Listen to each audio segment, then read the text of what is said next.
Multiple Utah Utes are currently at the Reese's Senior Bowl. What does that mean for their NFL future? We're discussing on today's Locked On Utes. You are Locked On Utes, your daily podcast on the Utah Utes. Part of the Locked On Podcast Network. Your team every day.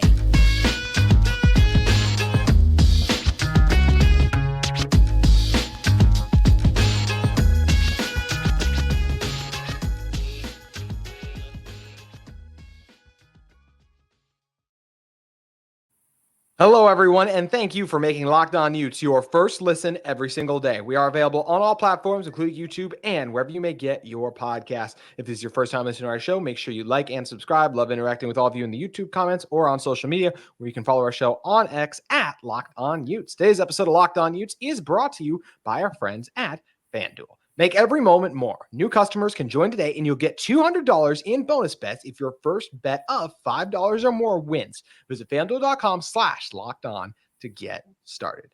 My name is JT Wistrcill, former intern inside the University of Utah Athletic Department. Excited to be joined on today's show by Michelle Bodkin of KSL Sports. And Michelle, when talking about the Utes at the Senior Bowl, something I'm really excited to talk with you about because you have been to the Senior Bowl as well, so you really know what this event entails. But as for what this means for the three Utah Utes that are currently there, in Cole Bishop, Sataoa Laumea, and the late ad, Sione Vaki, who also got in there too. To me, this is a week where you can definitely improve your draft stock when you are like a mid-round guy. None of the guys I just listed are going to go in the first round. All of them have a chance to be day 2 selections, and if not, I expect them to go somewhere in that kind of early-ish day 3. I think they'll both be gone by round 6 or 7, but you never know in the NFL draft. Crazy things can happen, but just think it's a big week for them to boost their stock, whether it's the measurements that you go through, which we have released to, all the drills, just meeting with teams, getting to talk with them as well, and just competing against other guys who this is a step up from college because everyone else is there who's elite versus the college teams you play. You'll have some liabilities on the field.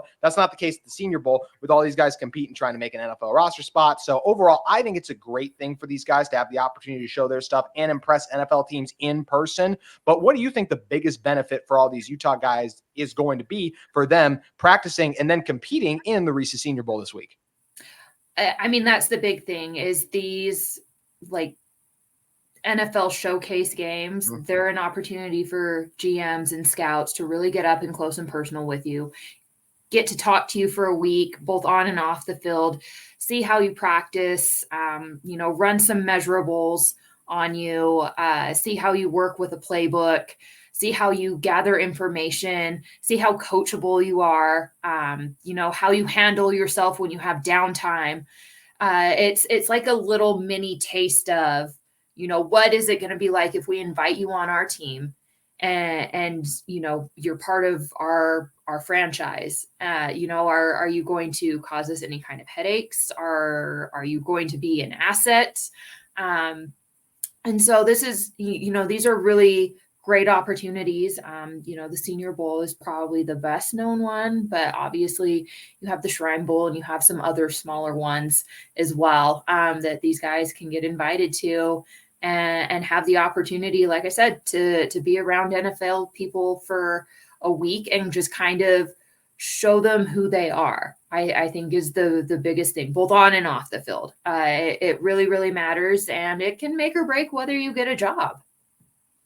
Absolutely can, to your point. If you're not coachable, that is something that's not going to reflect well.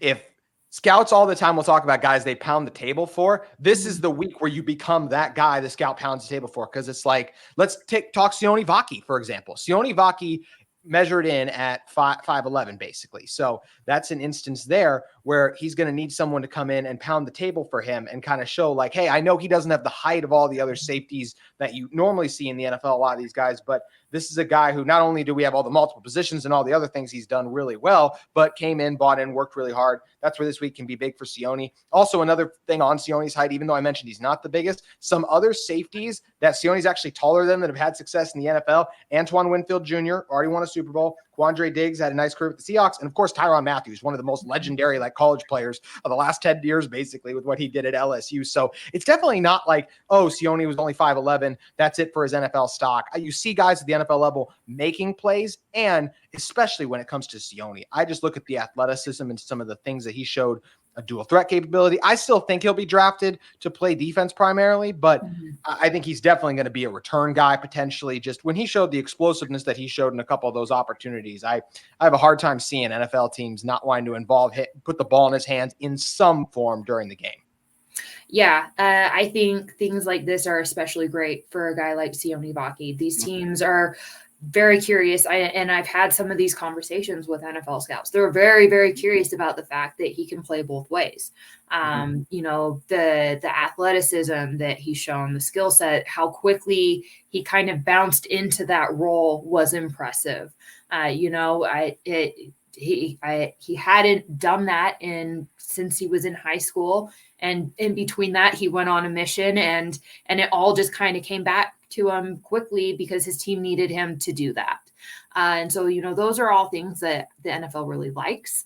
And I think especially, you know, after you have a guy like Taysom Hill kind of break out that can do multiple different things for you, Sione Vaki is very much of the same vein.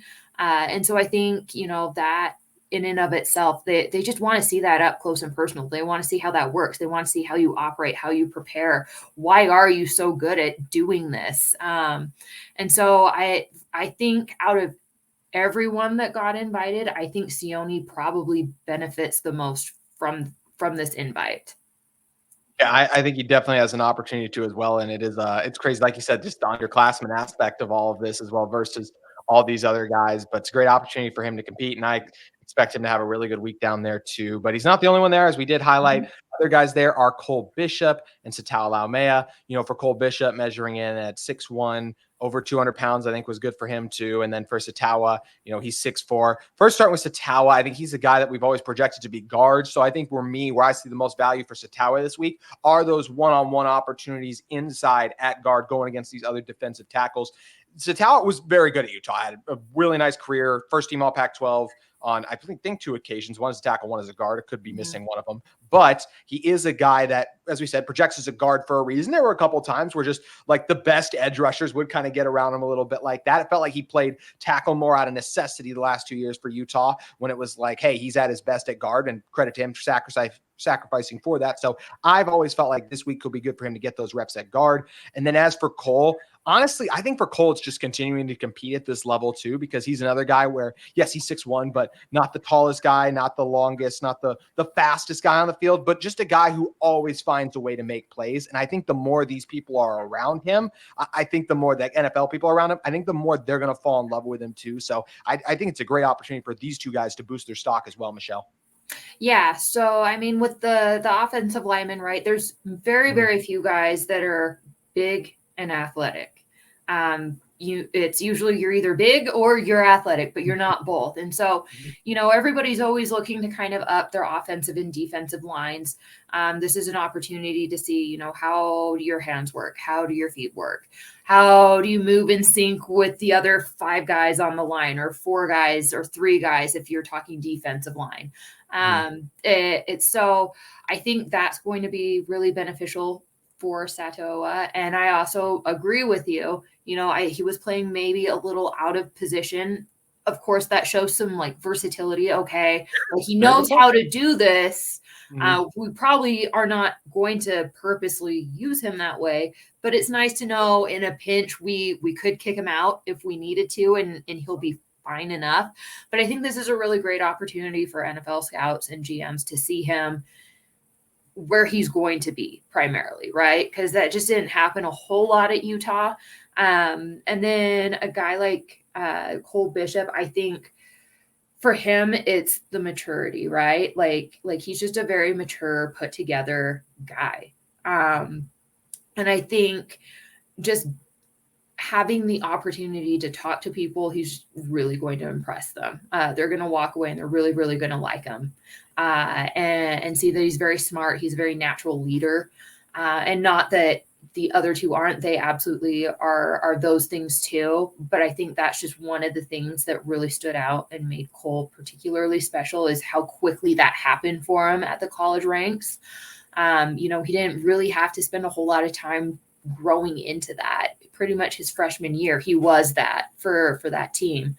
And so I think that's what's really going to showcase for Cole.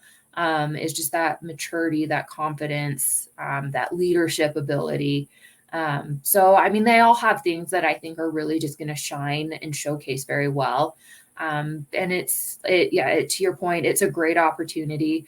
Not only for the NFL guys, but like if you're media and you haven't been down, you rub shoulders with a lot of people you wouldn't normally have access to. Yeah, it's definitely a great thing that Jim Nagy and the rest of the Senior Bowl staff are able to put on each year. And it's awesome that these Utah football players have the opportunity to raise their draft stocks at this event. And we just talked about 3 really good players. But actually, right now, I think the guy who's going to end up being the highest Utah player selected, we still haven't talked about yet. So I want to talk about him and some of these other Utah football players that aren't in the Reese Senior Bowl, but still have an opportunity to hear their name called during the NFL draft. I want to discuss those guys in one moment. But first, I want to talk to all of you a little bit more about our friends at FanDuel Sportsbook. Happy Super Bowl to all who celebrate from FanDuel, America's #1 sportsbook. If you're like me, Super Bowl Sunday is all about scoring the best seat on the couch, grabbing your favorite football snacks, and of course, placing some super bets. There's nothing like Super Bowl Sunday, the big game. We know the matchup now too. Kansas City Chiefs taking on the San Francisco 49ers. And with FanDuel, you can bet on not just who will win Super Bowl 58, but FanDuel also has bets for which player will score a touchdown, how many points will be scored, and so much more. Plus, you can get in on all the other great action going on in the NFL right now. Excuse me, not just the NFL, but of course, what the NBA has going on as we're getting close to the All-Star break, reacting to each matchup that matters so much, whether it's the Jazz or another team. You guys can head over to FanDuel today. New customers who join today will get $200 in bonus bets if your first bet of $5 or more wins. Just visit FanDuel.com/lockedon to sign up. That's FanDuel.com/lockedon. Make every moment more with FanDuel, an official sportsbook partner of the NFL. Also want to talk to you all about another sponsor of our episode of Locked On Utes today. It's our friends at UCCU. Learn and Earn, the UCCU mobile banking app that pays your entire family to learn about money. Kids look to parents to become more financially literate. Parents don't always know the answers. Learn and Earn breaks down financial topics into fun, bite-sized educational games like quiz and trivia. Every time a family member completes a topic, they earn points that can occur and can be redeemed for gift cards to stores like Amazon, Apple, Sephora, Walmart, Nike, and more. There is age-appropriate content for every member of the family who can compete against each other and track their progress on leaderboards. Learn and Earn is inside the UCCU mobile banking app, so play it anytime, anywhere. The more you play, the more you learn. And the more you learn, the more you earn. Learn and Earn, part of UCCU's award-winning Be Money Smart Youth Banking Program, helping kids, teens, and parents have fun while becoming more financially literate together. UCCU, love where you bank.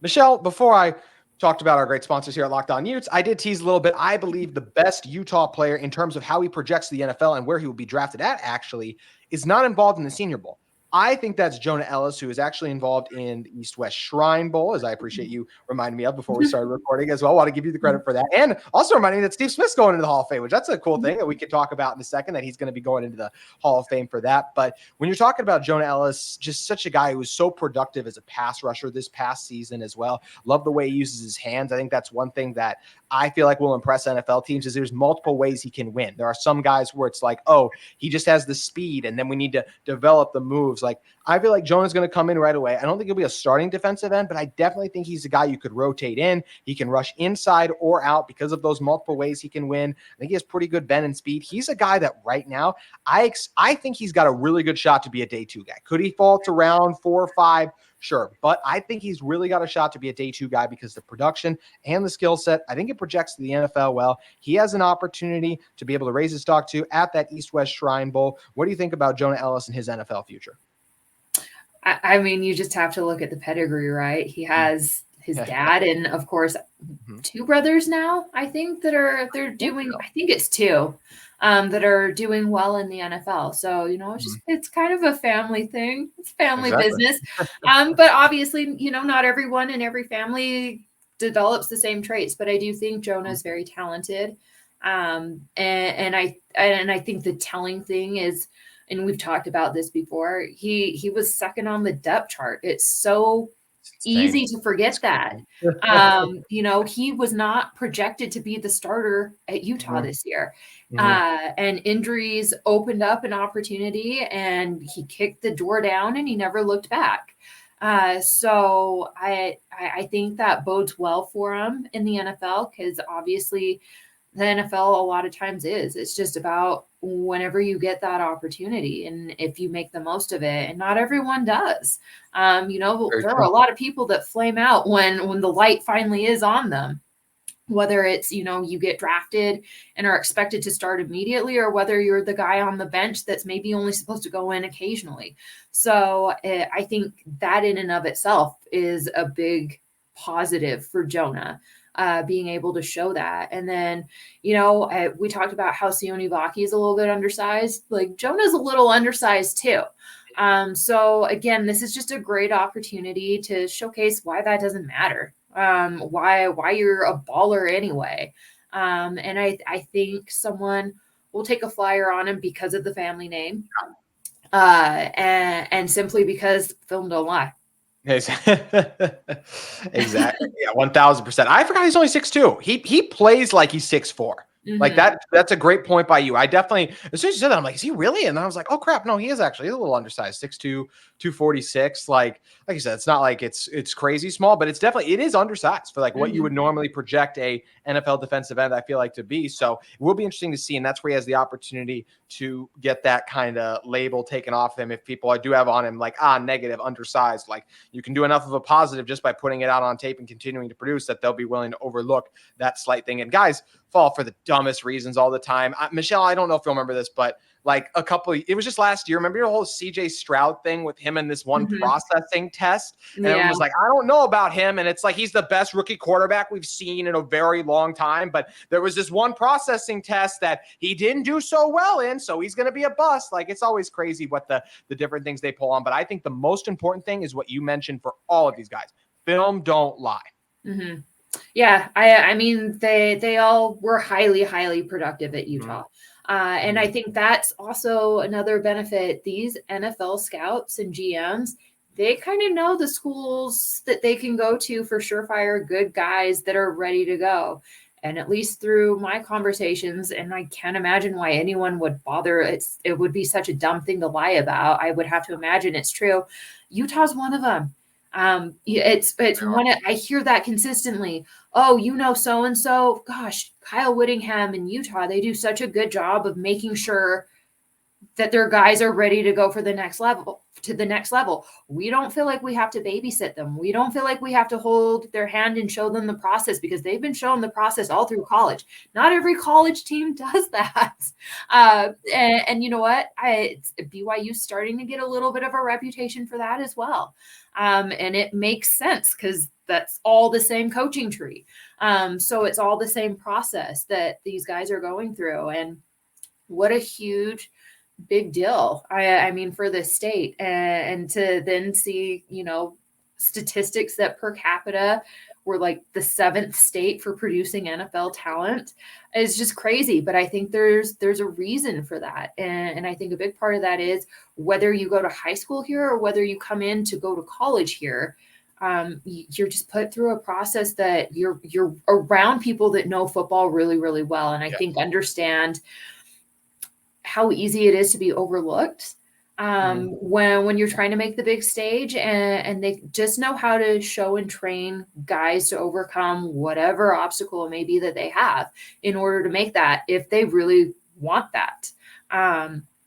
So it's just kind of, it's a cool thing. It's a really, really cool thing to see and hear the respect that our college teams have. Obviously, I hear it more for Utah because that's who I cover. But I hear things about other places too that are positive. And I just think that's awesome for everybody.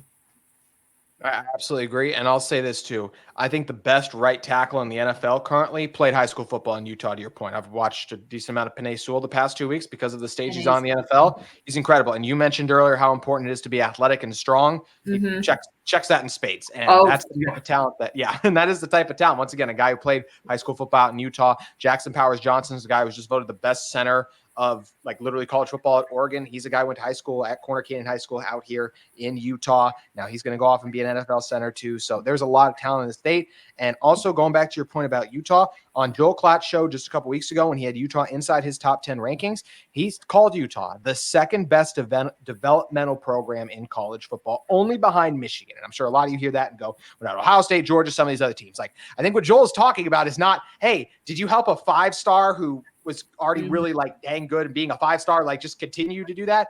I think he's more so talking about, did you turn a 3-star into like help them grow into a first-round pick and things like that? That's where Utah absolutely excels at. And Utah has also excelled at that with some other guys we haven't even mentioned yet. Yeah. There are other Utah football players that are going to have an opportunity to hear their name called on NFL Draft Night that I want to continue to discuss. And we still got to get to Utah Gymnastics. All of that in one moment. But first, I want to talk to you about another sponsor of our episode of Locked On Utes today. It's our friends at Jace Medical. I know we come to sports to escape with some of the crazy realities of real life, but can we just talk for a minute about preparing for real life? According to the FDA, pharmacies are running out of antibiotics like amoxicillin right in the middle of the worst flu season in over a decade. This is scary. I can't imagine a more helpless feeling than one of my loved ones getting sick with a supply chain issue keeping them from a life-saving medication they need. Thankfully, we'll all be okay because of Jace Medical. The Jace case is a pack of 5 different antibiotics to treat a long list of bacterial illnesses, including UTIs, respiratory infections, skin infections, among others. This stuff can happen to any of us. So visit jacemedical.com and complete your physician encounter. It will be reviewed by a board-certified physician, and your medication will be dispensed by a licensed pharmacy at a fraction of the regular cost. It's never been more important to prepare than today. Go to jacemedical.com and use code LOCKEDON. That's capital LNO, one word, locked on, to get $20 off your order. Michelle, before we dive into gymnastics really quick, there are other Utah football players with an opportunity to hear their name called. Devon Vele being one of those who didn't get to have the type of year because of no Cam Rising. Keaton Bills has been a standout on the offensive line for a few years. Thomas Yasmin, who's battled injuries, but man, when he is healthy and had Cam Rising with him last year, the potential he showed in that athleticism and that size and frame, I got to believe it's going to be at least enticing to NFL teams. Miles Battle, Emery Simmons, another guy too. All these guys hoping to hear their names called. Unfortunately, it's just the reality. There's a lot of other guys that want to as well. They will all not hear their names called, but I do think a couple of these guys that I mentioned do have an opportunity and a shot. And I think what is going to be big for these guys, we've now talked about the Shrine Bowl. We haven't talked about the Combine. I'll be interested to see who gets invited to the Combine. But for this group particularly, Utah's Pro Day is going to be massive as it relates to their NFL future to me. Just like I think it was a couple years ago, we saw Mamu Diabate really boost his stock at the Pro Bowl. And then I don't think he got drafted, but he got an undrafted free agent deal and then does a good job going on and still with the Cleveland Browns as they went through a really strong season, which they were a playoff team. So these Pro Days can be huge. Yeah, Pro Day is a big day for anybody that, you know, kind of falls under the radar. Another one I can think of, it's been a few years now, but Robert Johnson was someone that really, really impressed at his Pro Day. He was kind of overlooked in the grand scheme of that really good 2008 Utah defense. And he got some NFL scouts to go, whoa, who's that guy? And then they dig into the film and it you know, it just kind of transpires from there. So there's always an opportunity there. You know, if you don't get the big invite to the fancy postseason games and showcase games and the Combine, and there's always an opportunity. It's just a matter of being prepared and taking that opportunity. I do know Miles Battle was in one of the smaller showcase games. And I mean, he just kind of casually mentioned it. So it's there's not a lot of information out there on what that was and how he did, but he did have an opportunity to be around, you know, NFL scouts in that way, which is huge. And I think he's a guy that has serious potential just because of his size. He can go against any of those really big NFL wide receivers and be every bit of a mismatch problem in that regard just because of his size. You know, you have a Devon Vele, you look at a Tim Patrick, I think in a way is kind of a good comp for what he could do, what he could be. You know, Tim was someone that went undrafted. People were a little bit scared of the injury history with him. And it took him a couple of tries, but he found the right home and he's been doing some great things in Denver. So, you know, I think Devon Vele could absolutely have a similar trajectory, you know, to something like that. I'm trying to remember who else we said. Thomas Yasmin. You know, we talk about NFL teams are always looking for big athletic guys, and Kean Bills is that guy, maybe a little bit forgotten amongst some of the others, maybe a little undersized compared to some of the others, but could he make a practice roster just to fill a space? And that's not a bad gig. That is not a bad gig. It's certainly better than working at a desk. So, there's always opportunity for anyone. It's just a matter of being prepared and taking that opportunity when it is presented to you. And sometimes that is just pro day. But it's not impossible to make something happen for yourself. Yeah, it's going to be interesting to see how the draft process plays out for all of these. Well, at least what we hope to all be pro Utes by the time the 2024 season rolls around. Michelle, you mentioned taking advantage of opportunities. That's exactly what the Utah Gymnastics team was able to do, defeating Arizona State, avenging last season's loss, which I forgot they actually lost to Arizona State. Such a weird fluky one as well, but it was their final Pac-12 season opener, as the Utah Gymnastics online article quotes it, which is still like sad and crazy to think about that's the situation there. But what impressed you most about the Red Rocks in their final season opening Pac-12 performance, which was a W? Yeah, I think the big thing is, look, this team's been through a lot, and we've kind of talked about that a little bit, very carefully. But a lot of distractions leading into the season. And, yes, there's been some miscues, some shocking kind of miscues from some of the people that you wouldn't necessarily expect to have that. But I think, again, that's just a testament to there was a lot going on for them. But I think the other interesting and impressive thing about them is it does feel like they've gotten better in the past 4 weeks. There's things that are getting cleaned up as they go along that, were kind of noticeable to start the season that we're not seeing so much now. This past meet, they probably had their best go on vault. Granted, the last two were not as strong as the first. That would be 4.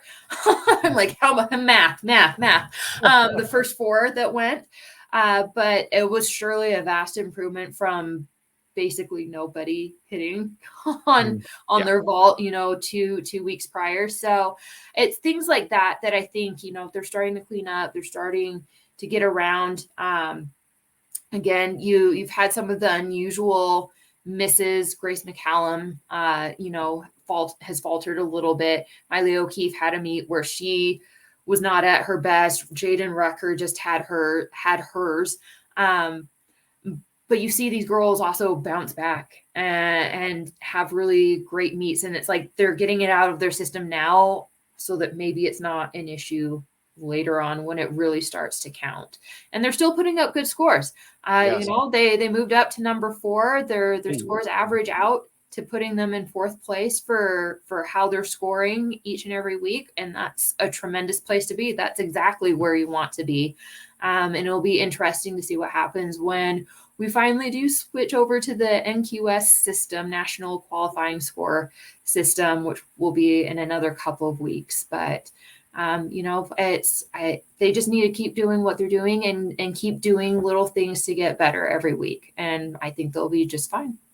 And they'll have another opportunity to improve as this Friday, February 2nd, they will take on Oregon State. And whether it's covering that one, men's and women's basketball going on, we recently had the Big 12 schedule drop, Michelle. There's a lot going on right now as it pertains to the University of Utah athletic department. As everyone wants to try and keep everything straight, where should they head over to do that?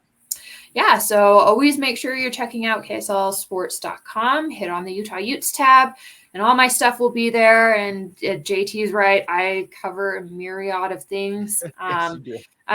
The Big 4, quite in depth. And then, we're now starting to get into lacrosse season and softball season and baseball season and ski teams doing things. They're going to be wrapping up their season, and I'm probably going to be writing about potentially another national title.